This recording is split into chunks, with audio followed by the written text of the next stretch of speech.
कबड्डी में रेडर्स तो कई होते हैं, कुछ रेडर्स पॉइंट्स लेके आते हैं, अपनी टीम को जिताते हैं, लेकिन कुछ ही ऐसे रेडर्स होते हैं जो ना सिर्फ पॉइंट्स लाते हैं, बड़े पॉइंट्स लाते हैं और दिमाग में, आपके जहन में वो नाम बैठ जाते हैं। उदय अब्बास मेरे साथ है, गजब गाजियाबाद के कप्तान, और जैसे कि इनकी टीम का नाम है गजब, इनकी परफॉर्मेंस भी गजब रही है। Uday, thank you so much for joining us. Hello Shaan भाई। उदय, देखिए आपकी हमने मैट पर रेट्स तो हमने काफ़ी सारी देखी है उदय दब्बास के लिए, हम जानते हैं, लेकिन अगर उदय दब्बास को खुद के लिए ऑफ द मैट अगर आपको अपने आप को डिस्क्राइब करना हो तो क्या चीज़ होगी? ऑफ द मैट, अगर मैं ऑफ द मैट जी, मतलब आप नहीं खेल रहे मान लीजिए, हाँ। तो अगर आप ऐसे उदय दब्बास हमसे मिल रहे हैं वहां पे, तो हमने देखा एक मैट पे कि उदय दब्बास बहुत एग्रेसिव खेलते हैं, अपनी टीम को जिताने के लिए पूरी एनर्जी लगा देते हैं। ऑफ द मैट अगर मुझे उदय दब्बास द इंसान उनको बयां करना है तो क्या? तो बहुत ही सॉफ्ट हार्टेड, बहुत ही ज़मीन से जुड़ा हुआ और काफ़ी हम्बल। जी बिल्कुल, होना भी चाहिए। उदय, हम सबके लाइफ में एक फेज आता है जहाँ लगता है कि यार ये चीज़ मेरे लिए बनी है, मेरे लिए ऐसा कई बार हुआ है। आपके लिए कैसे वो मोमेंट कब आया था कि आपको लगा कि यार कबड्डी मैं परस्यू कर सकता हूँ, मैं लंबा खेल सकता हूँ, मैं एक दिन भारत के लिए भी खेल सकता हूँ? तो वो मोमेंट कब था आपके लिए?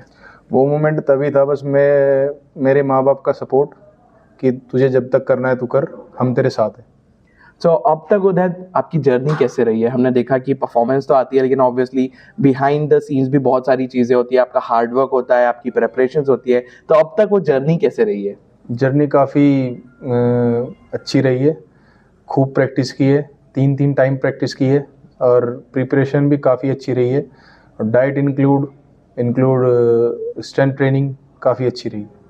उदय, रेडर के हमने कई देखा है, आपके पास स्पीड होती है, आपके पास रिफ्लेक्सेस होते हैं, स्ट्रेंथ होते हैं। उदय अब्बास का सबसे बड़ा हथियार क्या है जो डिफेंडर्स को गिरा देता है, बड़े बड़े डिफेंस को धाराशायी कर देता है? आपके लिए वो हथियार क्या है? एक रेडर के लिए हथियार तो उसकी टेक्निक ही होती है, वो टेक्निक पे काम करता है, दिन रात प्रैक्टिस करता है, उस एक ही स्किल को बनाने के लिए हजार बार, 2,000 बार प्रैक्टिस करता है जी। तब जाके वो स्किल परफेक्ट होती है। बट अगर स्किल जहाँ पे फेल हो जाए, डिफेंडर उस स्किल को फेल करते, कई बार हो भी जाती है, तो उसको फिर वो स्ट्रेंथ काम आती है, जो एक हर कबड्डी खिलाड़ी के लिए मैं सोचता हूँ कि हर कबड्डी खिलाड़ी में होनी चाहिए और उसे अपनी स्ट्रेंथ पे काम करना चाहिए। तो ये स्ट्रेंथ बहुत ही ज़रूरी है। स्ट्रेंथ ट्रेनिंग इसलिए हमारे कोचेज़ वगैरह हमारे स्ट्रेंथ ट्रेनिंग पे ध्यान देते हैं और जिसकी वजह से हम स्ट्रगल कर पाते हैं और काफ़ी चीज़ें होती हैं। उदय, मैं एक अपने पिछले सवाल पे वापस आऊँगा। कबड्डी की आपने बताई कैसे शुरू हुआ था आपके लिए, तो ग्रोइंग अप कोई रोल मॉडल था जैसे यार इसके जैसा बनना है मुझे? रोल मॉडल तो सिर्फ एक ही है, राहुल चौधरी। राहुल चौधरी यहाँ पे मौजूद है, आपकी मुलाकात हुई उनसे? जी। क्या कुछ वर्ड्स आपके लिए उन्होंने बोले? वो तो मुलाकात तो उनसे होती रहती है, वो काफ़ी मोटिवेट करते हैं मुझे और काफ़ी बोलते हैं कि उदय तू ऐसा है कि तेरे मतलब तू भगवान ने तुझे काफ़ी चीज़ें दी हैं और तू कर सकता है, तो बहुत आगे तक जाएगा और बोलते हैं, काफ़ी मोटिवेट करते हैं। और उनकी सबसे अच्छी बात मुझे लगती है कि वो अपने मतलब गेम के लिए कोई आलस नहीं उनके अंदर जी। अभी भी वो प्रैक्टिस करते हैं, सुबह शाम प्रैक्टिस करते हैं, तो काफ़ी मुझे तो पर्सनली बहुत ही पसंद है।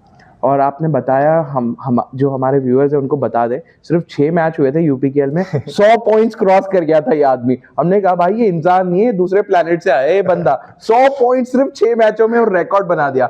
अभी शायद थोड़ा बुरा टाइम लग रहा है, वो इंजरी हुई उधर आपको, अनफॉर्चुनेट इंजरी। अब वो इंजरी कैसी है? इंजरी अच्छी है और रिकवर कर रहा हूँ उसे, जल्दी मैट पे दिखूंगा आपको, ज़्यादा बड़ी इंजरी नहीं है।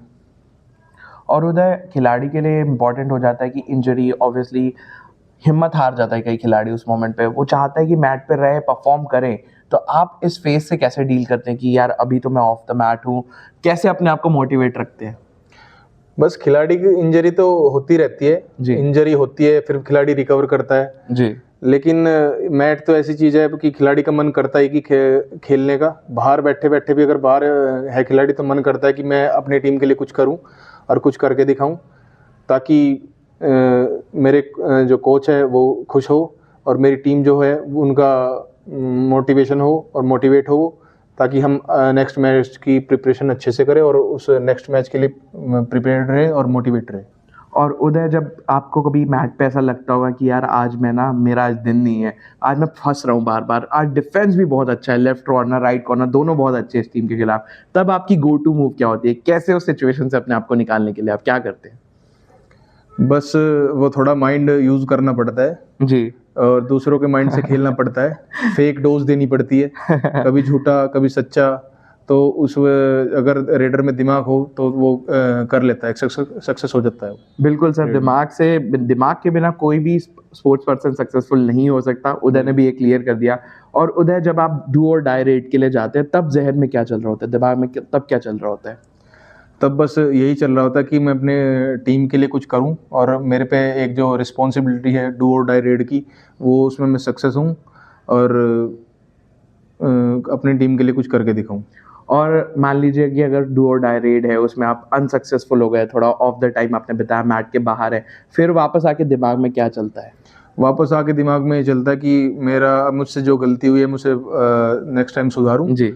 और मेरा डिफेंस अच्छा करेगा तो मुझे जल्दी मैट पे फिर वापस लेके आएगा और फिर मैं अगर डू और डाई रेड पे जाता हूं तो मैं वो गलती ना करूं और अपना 100% दूं। उधर हमने ऑलरेडी यहाँ देखा है कि ये टूर्नामेंट में कई रेडर्स अपनी टीम का भार उठा रहे हैं, सक्सेसफुल रहे हैं। आप भी एक हैं उनमें से जो टॉप रेडिंग की लिस्ट में है। लेकिन at the end of the day ये टीम स्पोर्ट्स है, तो उसमें आपको टीम का क्या संदेश देता है? क्योंकि आपको खुद के पॉइंट्स तो बनाने हैं एज अ रेडर, लेकिन आप कप्तान भी है, तो टीम को क्या संदेश देते हैं आप ऐसे? टीम को मैं संदेश देता हूँ कि हमारा जो डिफेंस है वो अच्छा करे और डिफेंस को जी। मैं काफ़ी मोटिवेट करता हूँ कि तुम खुल के खेलो, मैं हूँ, मैं उठाऊंगा तुम्हें, तुम अपना बेस्ट दो ताकि अगली टीम के जो रेडर है वो स्कोर ना करे और ना हमारी टीम के खिलाफ कुछ स्ट्रेटजी बना गया है। तो डिफेंस को काफ़ी मोटिवेट करता हूँ। और उदय, लास्ट सीजन भी हम बात कर रहे थे, हमारे कमेंट्री पैनल में एक्सपर्ट सब यही बात कर रहे थे कि यार उदय दबास का नाम पीकेएल में कैसे मिस हो गया। ये सीजन भी अब पीकेएल ज़्यादा दूर नहीं है, तो कोई ऐसी टीम जिसके लिए आप खेलना चाह रहे हो पीकेएल में अभी? बस जो भी मुझ पर भरोसा दिखाएगा, जो भी मुझे लेना चाहेगा, मैं उसके लिए 100% दूंगा और मैं उसका थैंकफुल हूँ कि वो उन्होंने मुझ पर भरोसा दिखाया। पीकेएल के लिए कुछ खास तैयारी होती है? यहाँ पे आप लीग खेल रहे हैं, प्रैक्टिस कर रहे हैं, लेकिन जब आपके पास गेम टाइम इतना नहीं होता, जब आप ऑफ डेज होते हैं आपके, तो उसमें कुछ खास तैयारी होती है पीकेएल जैसे बड़ी लीग्स के लिए? खिलाड़ी की एक तैयारी 12 महीने चलती है खिलाड़ी की। कभी वो ये नहीं होता कि अगर कोई लीग नहीं चली तो लोकल टूर्नामेंट्स होते हैं जी। सुबह शाम की प्रैक्टिस होती है, उसमें खिलाड़ी इंजर्ड भी होता है जी। 12 महीने भी लगातार वो प्रैक्टिस नहीं कर पाता जी।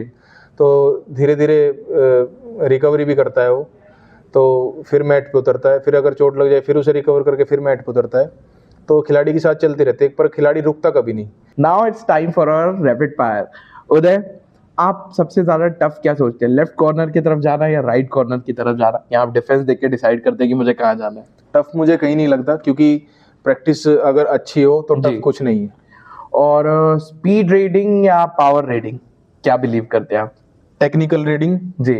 और फिर बाद में या स्पीड या पावर, क्या बिलीव सारी करते हैं? मेरे ख्याल से जी। एक खिलाड़ी में सभी चीजें होनी चाहिए। पहले तो है टेक्निक, फिर अगर टेक्निक फेल हो तो फिर स्ट्रेंथ काम आती है जी। और स्पीड तो होनी चाहिए खिलाड़ी में। और अभी तक आपने जितनी भी लीग्स खेले, आपने यूपीकेएल भी खेला, उत्तर प्रदेश कबड्डी लीग खेली, आपने और भी कई लीग्स खेली है, तो इन सब में अभी तक आपने कोई टफेस्ट डिफेंडर फेस किया हो कि जिससे नफरत है, यार मेरे को इसके पास नहीं जाना, ये बहुत खतरनाक है? नहीं, ऐसा कोई डिफेंडर? टफेस्ट डिफेंडर नहीं मैंने फेस किया जी। क्योंकि मैं ये सोचता हूँ अगर हम प्रैक्टिस में हैं जी। और हम लगातार उस चीज को मेहनत कर रहे हैं, प्रैक्टिस करें, तो हमें किसी को भी जी। अपने ऊपर नहीं समझना चाहिए, तभी आप रीडिंग में स्कोर कर पाओगे। जी। अगर आप उनसे डरोगे तो सारा ध्यान आपका वहीं चला जाएगा और दूसरे जो डिफेंडर है वो फायदा उठा लेंगे। बिल्कुल। तो प्रैक्टिस अगर अच्छी हो तो फिर कॉन्फिडेंस होना चाहिए अपने ऊपर कि मैं ये कर सकता हूँ और बेनिडर होकर खेलना चाहिए एक खिलाड़ी को। उदय, आने वाले 2 सालों में आप अपने आप को कहाँ देखते हैं? हमें तो as a fans, as a commentators, as a experts बहुत उम्मीद है आपसे, आप अपने आप को कहाँ देखते हैं आने वाले 2 साल? मैं अपने आप को बस यही समझ के चलता हूँ कि मुझे रोज प्रैक्टिस करनी है, मुझे अपना दिन अच्छा जाना है कि मैंने सुबह मेहनत की, शाम को मेहनत की और शाम को लेटते वक्त मुझे आवाज़ आनी चाहिए मेरे अंदर से कि हाँ ये मेरा दिन वसूल हुआ। बाकी सब भगवान पे छोड़ रखा है मैंने कि जो करेंगे ऊपर वाला करेगा और मुझे बस मेहनत करनी है। और Uday, just the last question before I let you go, ऐसा एक कोई मैसेज आप देना चाहेंगे आने वाले जो यंग बच्चे हैं, जो आपसे उम्र में छोटे हैं, कि अगर वो कबड्डी को एज अ प्रोफेशन लेना चाह रहे हैं, बड़ी लीग्स खेलना चाह रहे हैं, तो उनके लिए कोई मैसेज देना चाहेंगे आप? उनके लिए मैसेज यही है, जिसका वेट कम है थोड़ा वेट पे ध्यान दे और पहले अपना स्ट्रेंथ पे काम करे और अपने शरीर को तंदुरुस्त बनाए, तभी इस कबड्डी को ज्वाइन करे और फिर अपने ग्राउंड की मेहनत जो ज़्यादा से ज़्यादा जितनी हो सकते है वो उतना करे और फिर आप कबड्डी में कुछ कर सकते हो। थैंक यू सो मच उदय दब्बास। ये थे गजब गाजियाबाद के कप्तान उदय दब्बास, लीड कर रहे हैं रेडिंग चार्ट, 2 मैच नहीं खेले हैं फिर भी टॉप लीडर्स बोर्ड पे बने हुए हैं। ये खिलाड़ी की ये खासियत है। Thank you so much Uday for joining us. बहुत अच्छा लगा आपसे बात किए। Wish you all the best. Thank you so much. Thank you.